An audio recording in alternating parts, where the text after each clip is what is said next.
Carson's Corner is a black LGBTQ-owned small business. They sell merchandise and apparel on pop culture franchises such as Dragon Ball, King of the Hill, Sailor Moon, and of course and most importantly, Power Rangers. If you're interested in getting their amazing merch, be sure to check them out at carsoncorner.com. Link will be down below. Sigh no more, Ultra, sigh no more. Kaiju were deceivers ever. One foot in space, the other on Earth. I'm just kidding, guys. Look, the kaiju this week, he's speaking in Elizabethan English, in the English dub, so that's kind of weird. Yeah. Well, if you want, I watched it in the Japanese dialogue, so like the samurai dude was kind of speaking with that old like Begozaru samurai talk.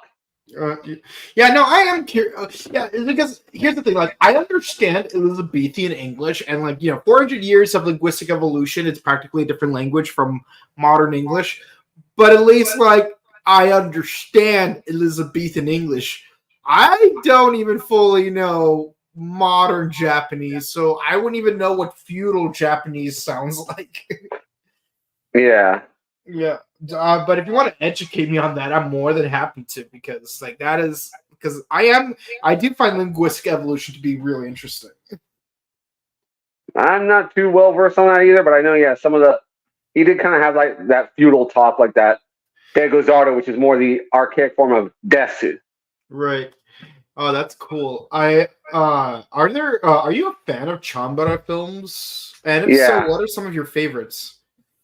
Of course, I like the Kurosawa Seven Samurai, obviously. Yeah, no, I love Nanani no Samurai. It's actually my first Kurosawa film, and I watched it when I had DirecTV, no, not DirecTV, Comcast On Demand, and they had Turner Classic Movies on demand. So that's how I watched it. Any others you're a fan of? Well, if we're going for something more modern, if you count Keanu Reeves' 47 Ronin, that was really good. Yeah, I was surprised how good it was, because because this was right before John Wick renaissanced his career. So it's people were like, are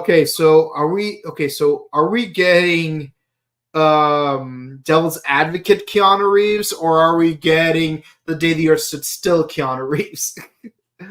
Yeah. No, but I love that movie. It was fantastic, and Keanu could legit pass off as a half Dutch, half Japanese if you wanted to. He could. Although I don't know if he speaks Dutch though. All I know is that I can make all these awesome power jokes about him. Yeah. Okay. For me. You did mention Kurosawa, and I love Kurosawa is fantastic. I love Yojimbo, Rashomon. Let's see, and there are other old movies I was particularly a fan of, Onibaba. Yeah, Onibaba was a classic. There's no if you really think about it, there's no actual samurai in it, but it is technically a feudal Japan horror film. Modern movies, that's tough. I don't know if Kill Bill Part 1 counts as a Chambara film. It has that spirit. Yeah, because that scene where she fights the crazy 88, it had certain tones, and you could tell that there was some love for Chambara, in the way it was filmed, those slow moving scenes with Sonny Chiba and Kenji Oba. Yeah, and there's also that kind of, I don't know if you'd count it, but that Woody Harrelson and Gok film Bunraku. Yeah, I love Woody Harrelson. I forgot he did a Chambara film. Let's see, what's another good one? I would say Last Samurai was kind of mid. It had a fantastic cast, but it's I think it could have been better at certain scenes. Ken Watanabe carried it. Yeah, and Shinko Yamada provided support. So I love Shinko Yamada. Yeah. Yeah. I loved him before he was on Winnie Woo. Right. Okay. So the reason why we're talking about Chambara is because here on the UltraQuest podcast, we are discussing episode 17, The Wandering Zangill. And yes, like Zangill is a kaiju that's really into Chambara. As am I. So I mean, he even refers to Gento as Gento Dono. Yeah, no, I respect that. I love, it's like like I said, I love a good samurai film, and yeah, like that's why like Samurai Sentai Bokenger is one of my favorite seasons, though not my absolute because that's Bokenger. Because they did try to like play with the Chambara tropes, like the use of Kakuro and Kabuki and stuff like that. So it did feel nostalgic. It feels like being in high school all over again with this episode. So what are your thoughts on the episode overall? Overall, I thought it was kind of cool. I mean, to like basically bring in another kaiju with a humanoid form that actually assists Gento in his battle. I mean, kind of like plays with the trope a bit. Like, not all the kaiju are bad people. They're just, some of them are actually helpful. Yeah. I mean, technically, Earth Garou is a helpful kaiju. Of course, I use the word helpful loosely, but and yes, but he's a robot though, so yeah. But he counts as a kaiju. At least the Ultraman Wiki counts him as a kaiju. Yeah. But it does become sentient in the previous episode. Yasunobu did build that, that AI system that he calls Akun. Yeah, or Earthy. Mm-hmm. Yeah.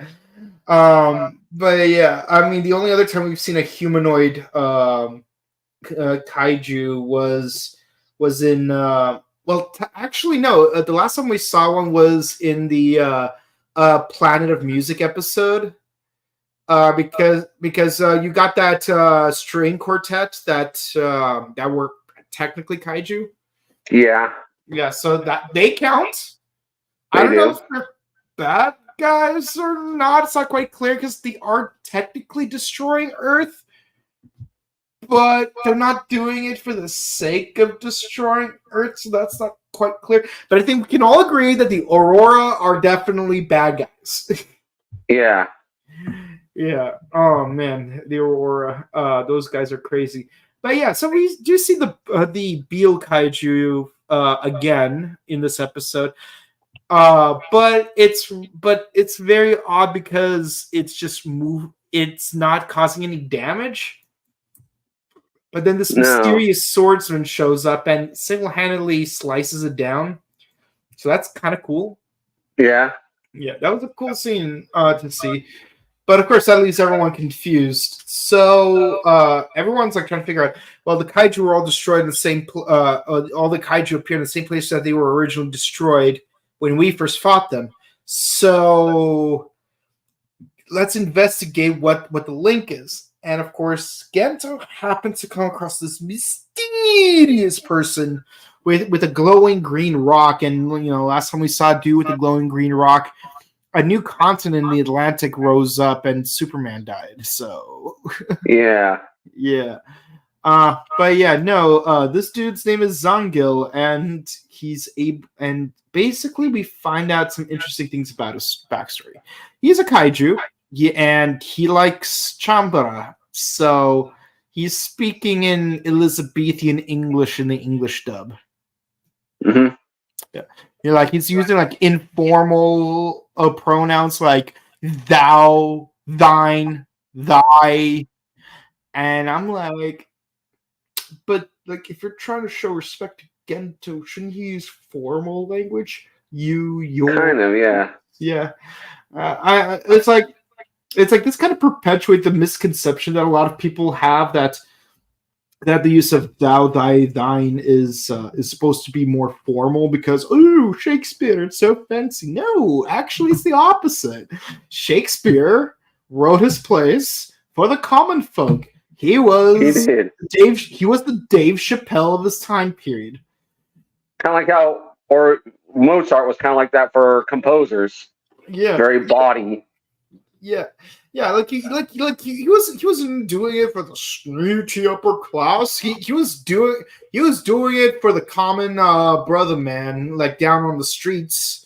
But it just so happened that he was so good that even Queen Elizabeth became a fan. So yeah, even royalty liked his time. And of course, it's like, I mean, can you imagine if like we don't expect, let's say, the Bush family to be into like modern like music or film, but like, can you imagine if like we got like the George Bush, Barbara Bush, and the rest of the Jeb Bush, and all the rest of the Bush families, and all the Trumps, and all the Obamas, and all of them are just like watching Dave Chappelle videos and listening to DMX and Run DMC. Like that's the best way I could like illustrate how epic William Shakespeare was from that time period. Yeah. And yeah, like even in the Shakespeare plays, there were like roast battles. There was like ethnic representation. There was LGBT representation, transvestite characters, transgender characters, anti-colonialism, and the thing is like a lot of people like in the past decade were like, Shakespeare's a snooty white guy. Why should we listen to him? Because he was the wokest mother you've ever heard. Man, like freaking the first Yo Mama joke was made by Shakespeare. That's how down and dirty he was. Yep. He was the true old dirty bastard. But like over time in the English language, they just got rid of informal second person pronouns. So now we just use the word you universally. So it's like, so basically like, to explain it in Spanish terms, imagine once upon a time we used to use tú and usted, but then we got rid of tú, so now we use usted universally, but now people assume that tú is the formal while usted is informal. Yeah. That's the weird thing. But yeah, I hope everyone enjoyed that linguistic lesson here. But it was kind of weird though, because it's like you're using informal language when you're trying to show honor and respect to Gento. But yeah, so Gento can see his true form. So basically, he's a Grimm from the show Grimm, and Zangill is a Wesson. Yeah. Yeah. I see it. So yeah, so like the lady at the cafe can't even see his true form. But Gento can't, because of it's like, oh, it's because of the greatness. It's because of your greatness that you can see it, or rather, the greatness of the one that's lying dormant within thee. And so we find out what he's all about. First of all, what do you think about the costume design for Zangill? Honestly, the Zangill design actually did look pretty good on him. I was kind of wondering what that M-like design on his chest kind of resembled, but okay. Well, thankfully it's not Majin, like Majin Vegeta. Yeah, that's usually on the head. Yeah. I mean, there can be some edgy dudes out there who would put it on their chest just because they could. Yeah. Like I knew a guy in college who tattooed the entire ancient Egyptian scripture from Yu-Gi-Oh! Season 2 on his back. Wow. Yeah, like like how Marek had that scripture on his back? He did the same thing to his own back. And on his chest, he put the Millennium Ring. I'm like, dang, that is some dedication to Yu-Gi-Oh! Of all things.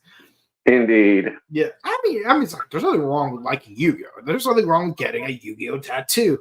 But dang, he put a lot of surface area just for Yu-Gi-Oh! And not just Yu-Gi-Oh!, but specifically Season 2 of the first generation of Yu-Gi-Oh!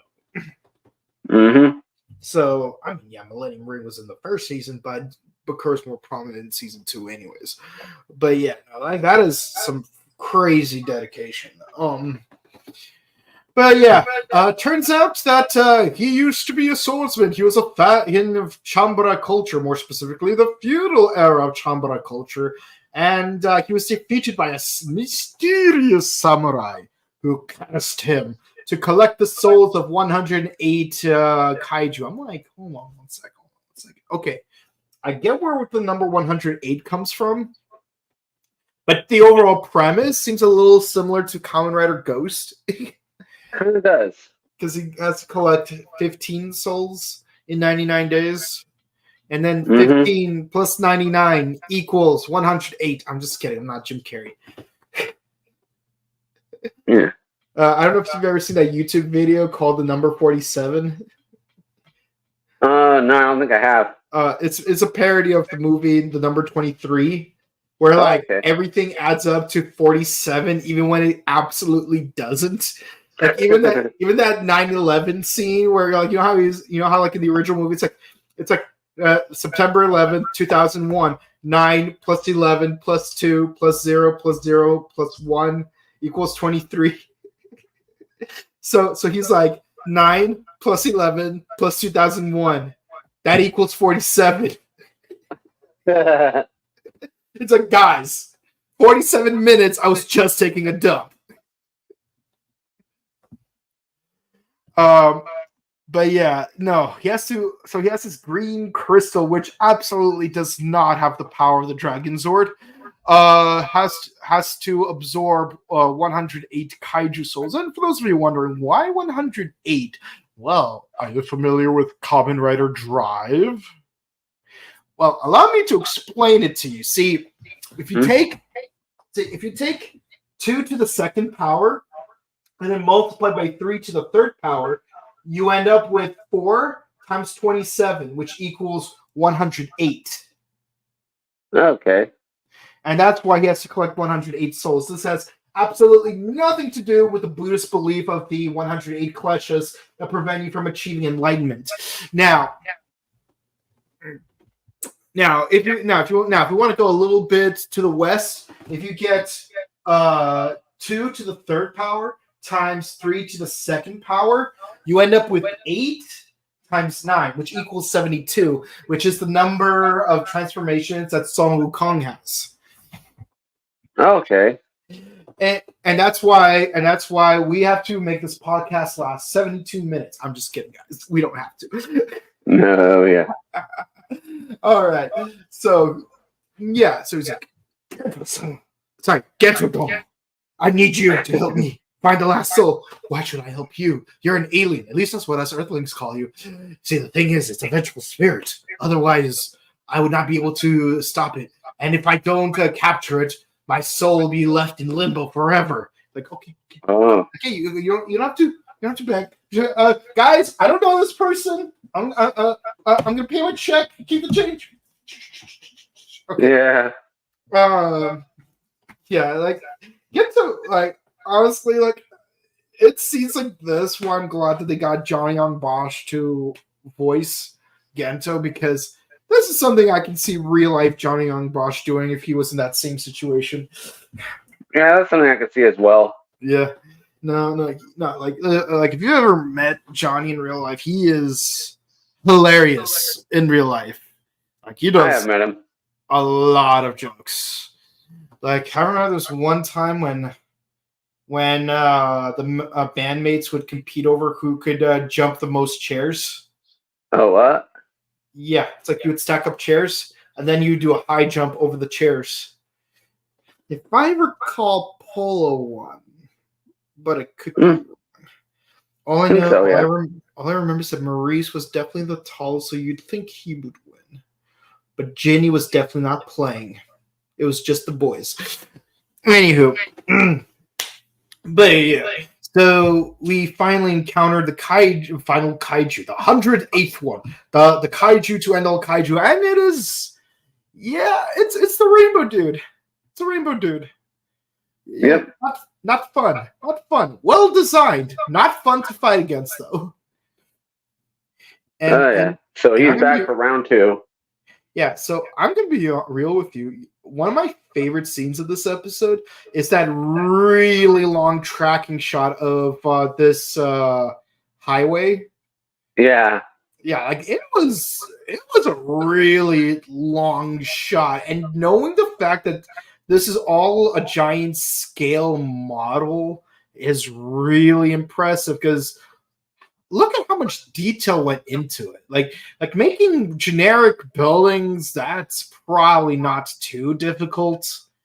But making this highway with all of these cars, I mean, look at the detail. It's impressive. And the rubble too. It is. Like, I would love to see a behind the scenes feature out of the making of this specific stunt set. So would I.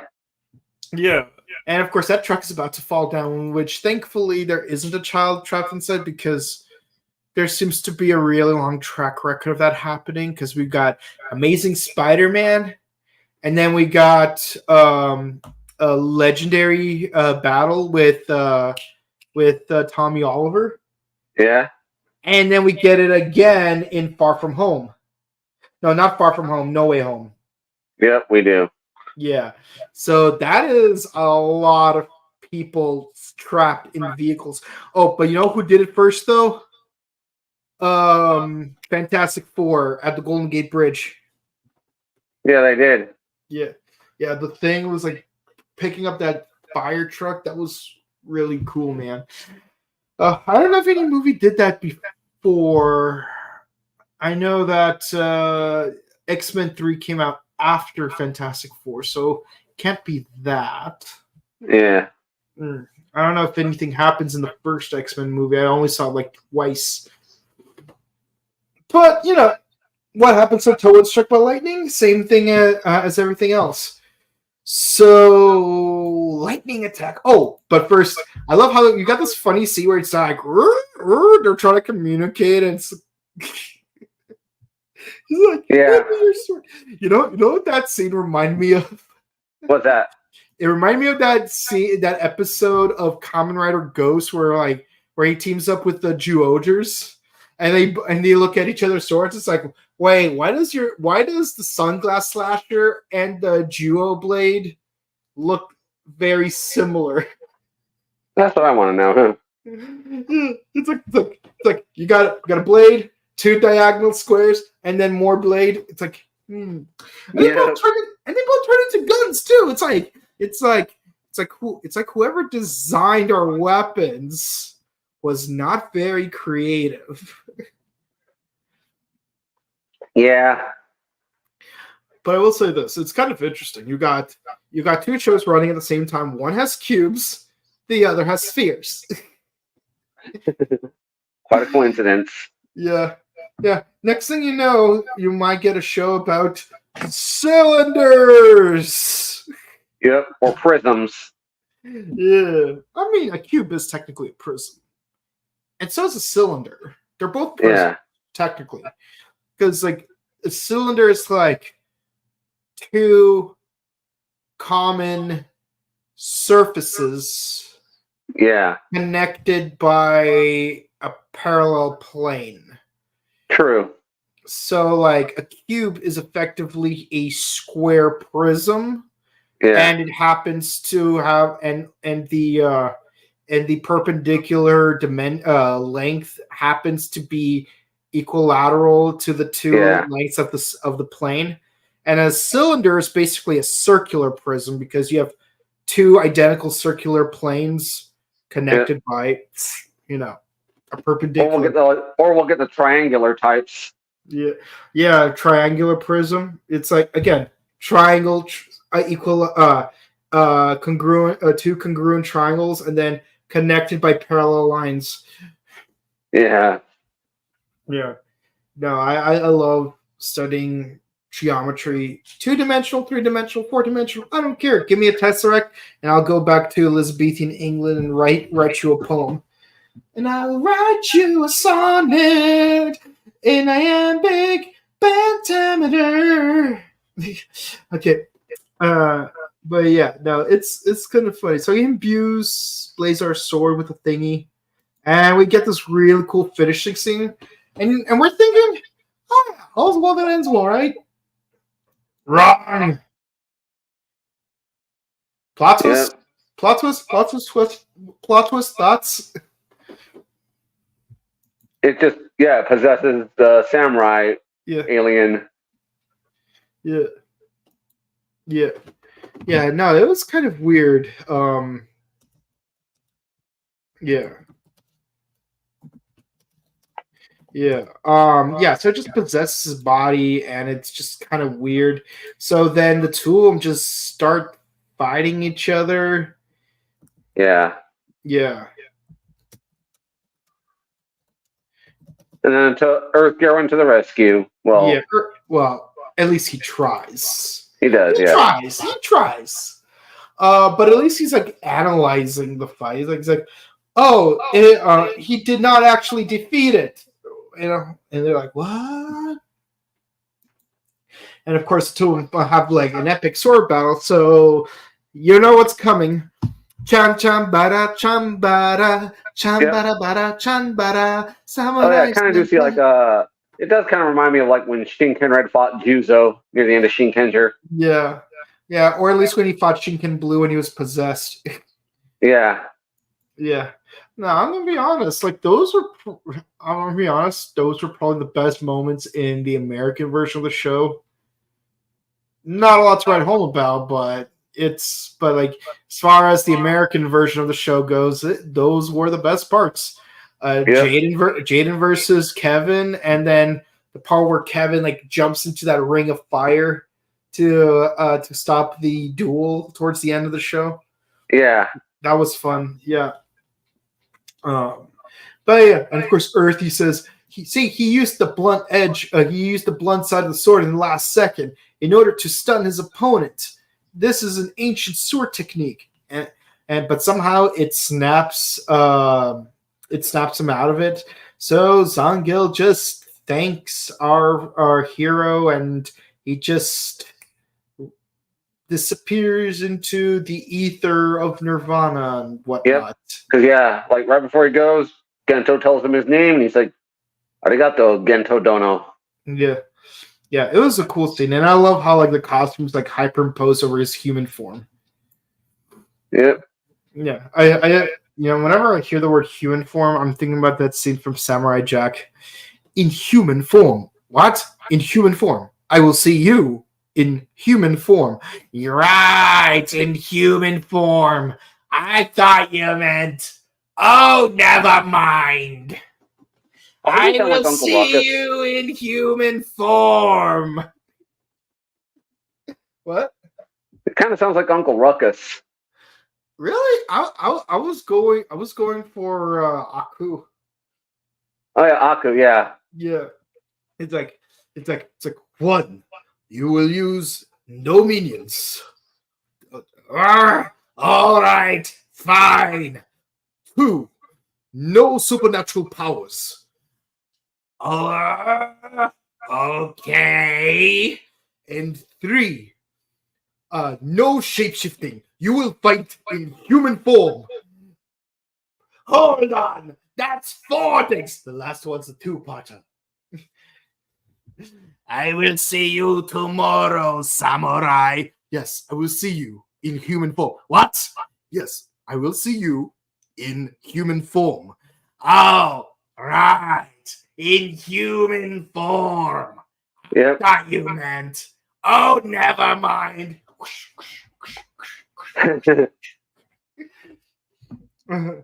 And of course, eventually you got all that cheating thing going on. It's like I knew that you knew that I knew that you knew that I knew that you knew that I knew that you knew that I knew that you would cheat. Good times. I you know what? Now I just want to rewatch that episode of Samurai Jack just for the fun of it. So do I. It was that fun of an episode. Sadly, the next episode we see Jack goes full John Wick. So, yeah. He does.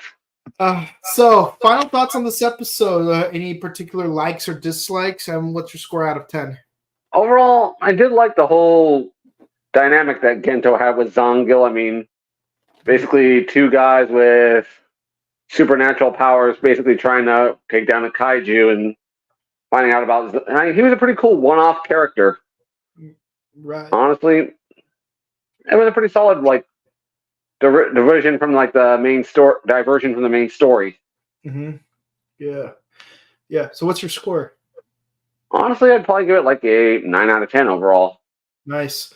Nice. I would agree with you that I really enjoyed watching, like these two create bonds because Gento doesn't have any reason to trust Zangill, but Zangill like makes it very clear that he has been watching Gento, and Gento's the one person that he believes that he can trust to do something so difficult. And the whole like, oh, I'm on a holy crusade in order to like liberate my soul thing. It's kind of reminds me of old Clint Eastwood movies, like Fistful of Bullets and A Few Dollars More. Like those were really good movies. And like I know that like Western movies and Chambara movies have like certain parallels to one another. Heck, I mean there was even a Western based on Seven Samurai called The Magnificent Seven. But no, it's like I love watching those classic 1970s style tropes of like Westerns and Chambaras. And yeah, and yeah, like freaking Zangill would otherwise be a typical Clint Eastwood type of character, although a bit more Ronin-like because he is a lone wanderer. I mean, the Elizabethan English is kind of weird because he's Japanese. But I will take your word for it that in the Japanese dub, it's he uses some feudal dialect that I am not particularly knowledgeable in. I like the concept of the episode where he has to fight the ghosts of old kaiju. The one thing I would say is I feel like this is one time where it could have benefited from being a two-parter because I would love to see more drama between these two characters. What if there was a point where like Gento obtained a reason to not trust Zangill, and they had like a second arc spat before they have to put their differences aside and work together afterwards. Yeah, that would be kind of cool. I mean, yeah. I mean, but it went for the whole wrap it up in one go. Yeah, I mean, I'm not hating the episode as it is, but I'm saying like it's good, but it can be better. Yeah. But yeah, no, I give this one a 10 out of 10, and I'm not saying that just because I have a bias in favor of Chambara. Yeah. All right, so let's look at the comments. Okay, so we got our first person. I love a good Chambara episode of a tokusatsu. Yeah, no, it's pretty fun. It's pretty fun. Like for example, Deca Ranger episode 18 had Samurai Go West. Yeah, they did. Yeah, and even SPD adapted that episode. I was surprised that SPD adapted that episode. So did I. Yeah, that's kind of. I expected them to kind of skip over that one. Yeah, it felt like one of those episodes that they would skip over because it's like, oh, they're in Japan. Why would they be in Japan? I mean, they could have at least said, this monster is attacking the little Tokyo district of New Tech City. But no, they're like, oh yeah, he's all the way in Japan. We're gonna like move our base all the way over there.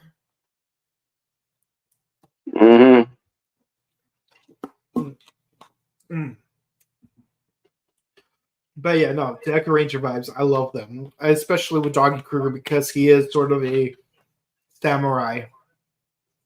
He is.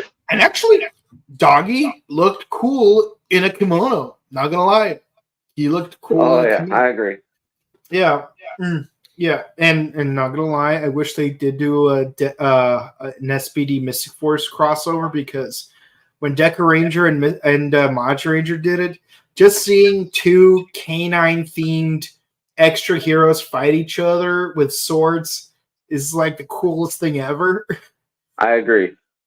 Like the closest thing we would ever get to that is if for some reason Gal Silver and Geki Violet suddenly started wrestling each other for no reason. True. Okay, what's with the Elizabethan English? I know, right? What is with the Elizabethan English? You're not in England. I saw your Dragon Eye review this morning. That was fun. It was really sad that they didn't get a second season. Yeah, it was. They also there was also a thing where they wanted to set up a budget for a movie, but it never happened.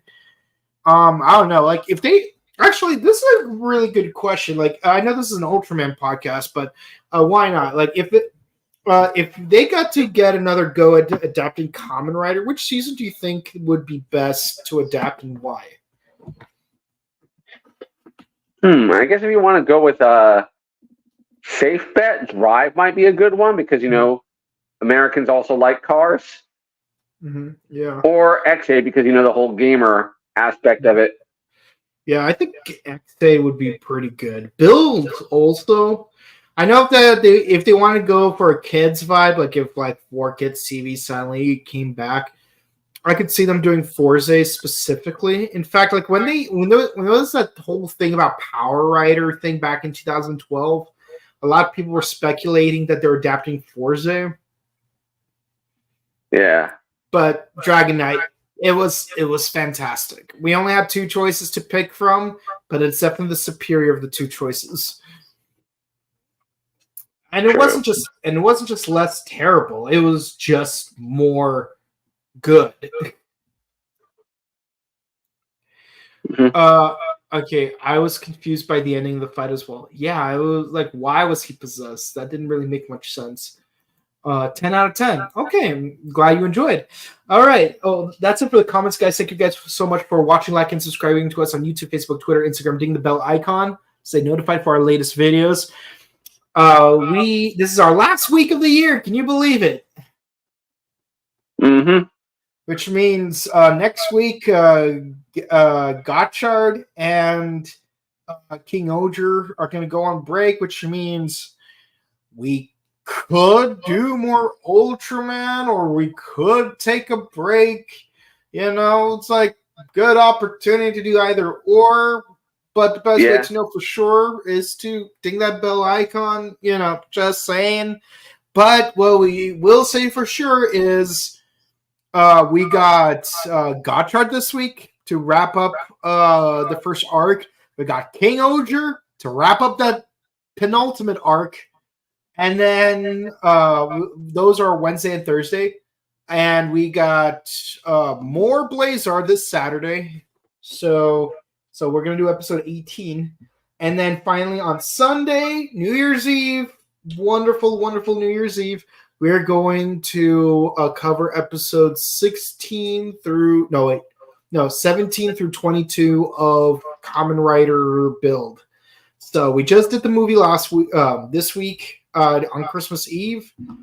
So we're going to move on to the second arc of Kamen Rider Build this week. So, enjoy. And check out our sister channel, The Buttery Show, where we do movie reviews, video game news, and we just finished Doctor Who month. So we did Doctor Who, the movie from 1996. We did Day of the Doctor, the 50th anniversary special, and the trilogy of the 60th anniversary specials, just in time for all of you guys to enjoy the new season yesterday, as of the time of this recording, with Shurigatwa. And in January, we are going to do Crow Month in honor of the new movie featuring Bill Skarsgård. I don't know when the movie's coming out, but it's definitely in 2024. And I like to start the year off painted black. So that works. Yeah. And if you want to check out our personal content, Miguel, where can the ladies and gentlemen of the audience find you? You can find me over on Instagram at That Blue Dinosaur Guy. And you can find me on Instagram at Boken_Kabuto and on Twitch at twitch.tv/BokenKabuto. January, I'm going to get back to streaming, and the first thing I'm going to do is Battle Network. And with everything with everything all said and done, we hope you guys also enjoy the Dragon Knight Dragon Knight videos that we re-uploaded to YouTube originally. They were Facebook exclusive. And all the way back in 2020 during the 6-week hiatus because of COVID. But now, if you guys did not catch that, you can catch it now on YouTube. They've been recently uploaded. The first one was uploaded this morning, and we're going to upload the other two throughout the week, so stay tuned for that. And what a great way to finish Christmas and finish the year as New Year's coming up. With all that said, guys, stay safe, stay hydrated, update your emergency kits, hug your loved ones. Please celebrate the year's end responsibly. Please be responsible at New Year's end, but celebrate it with all of your passion and joy. And may your resolutions for next year go smoothly. I just have to finish one Steinbeck book and one Oscar Wilde book, and I'll over the next 4 days, and I'll be done with my resolution list. So, gotta get close, guys. And so you want to close us off? All right. I'd like to think that the Red Hot Chili Peppers could beat Anakin Skywalker in a fight because they do keep on reaching higher ground. Have a good one, guys. Bye. Bye.